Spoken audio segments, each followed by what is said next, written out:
دوستوں پچھلی ویڈیو میں ہم نے عقبہ کی وادی کا ذکر کیا تھا، جہاں پہ کچھ مسلمان آپ صلی اللہ علیہ وآلہ وسلم کے انتظار میں موجود تھے۔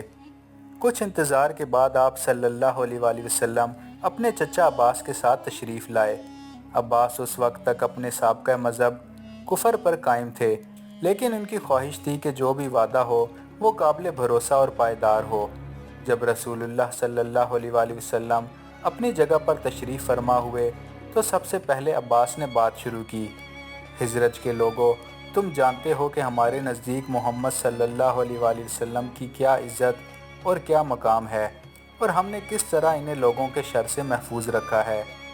ہم نے یہ یقینی بنایا ہے کہ ان کے خاندان میں ان کی عزت برقرار رہے اور وہ ہر طرح سے محفوظ اور سلامت رہیں، لیکن اب انہوں نے یہ فیصلہ کر لیا ہے کہ وہ تمہارے ساتھ شامل ہو جائیں اور خود کو تمہارے حوالے کر دیں۔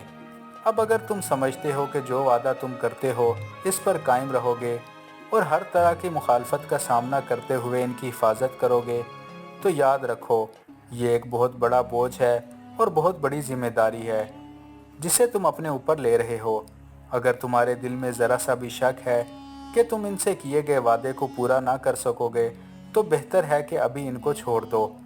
اس پر انہوں نے جواب دیا، ہم نے آپ کی بات مکمل سن لی، لیکن اے اللہ کے رسول، آپ اپنے اور اپنے رب کے واسطے سے ہمیں حکم فرمائیں۔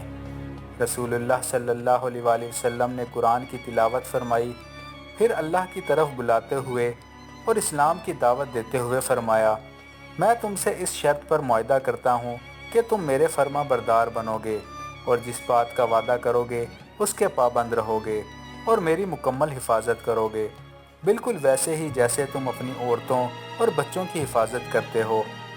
اس پر حضرت برا رضی اللہ تعالیٰ عنہ کھڑے ہوئے اور رسول اللہ صلی اللہ علیہ وآلہ وسلم کا دست مبارک پکڑ کر کہا، قسم ہے اس ذات کی جس نے آپ کو حق کے ساتھ رسول بنا کر بھیجا ہے، ہم آپ کی ایسی حفاظت کریں گے جیسی اپنی بیویوں اور بچوں کی کرتے ہیں۔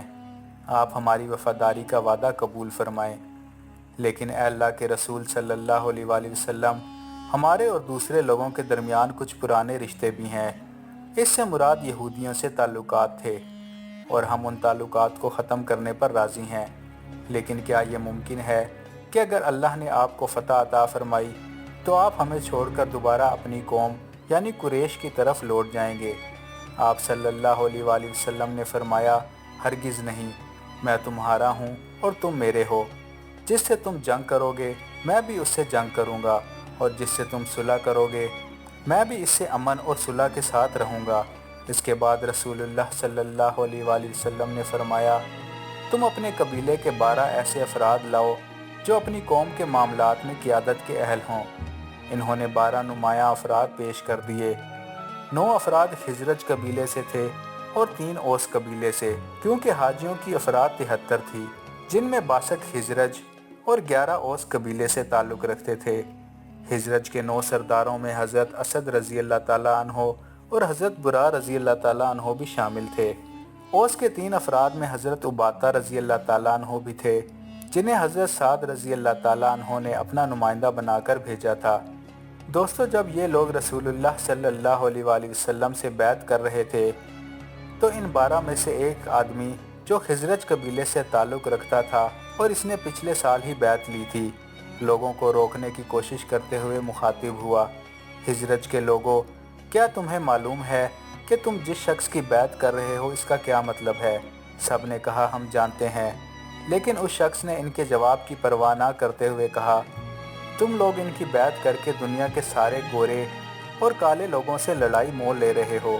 اگر تمہارے دل میں یہ خیال ہے کہ جب آزمائش آئے گی یا نقصان ہوگا یا تمہارے قبیلے پر حملے ہوں گے تو تم دنیا میں بھی ذلت اٹھاؤ گے اور آخرت میں بھی، لیکن اگر تمہیں یقین ہے کہ تم اپنے وعدے پر قائم رہو گے تو ان کا ہاتھ تھام لو، قسم ہے اللہ کی، ان کا ساتھ دینا دنیا میں بھی بہترین ہے اور آخرت میں بھی۔ سب نے جواب دیا، جو بھی ہو، ہم آپ صلی اللہ علیہ وآلہ وسلم کے ساتھ ہیں۔ اے اللہ کے رسول، اگر ہم اپنے وعدے پر پورا اترتے ہیں تو ہمیں کیا ملے گا؟ آپ صلی اللہ علیہ وآلہ وسلم نے فرمایا، جنت۔ انہوں نے کہا، اپنا ہاتھ آگے بڑھائیں۔ رسول اللہ صلی اللہ علیہ وآلہ وسلم نے اپنا دست مبارک آگے بڑھایا اور سب نے آپ صلی اللہ علیہ وآلہ وسلم کی ہاتھ پر بیعت کی۔ دوستو، شیطان عقبہ کی چوٹی پر بیٹھا یہ سب کچھ دیکھ رہا تھا۔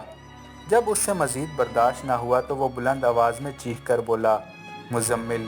رسول اللہ صلی اللہ علیہ وآلہ وسلم جانتے تھے کہ یہ آواز کس نے بلند کی ہے۔ آپ صلی اللہ علیہ وآلہ وسلم نے جواب میں فرمایا، اے اللہ کے دشمن، تجھے دنیا میں کبھی چین نصیب نہ ہو۔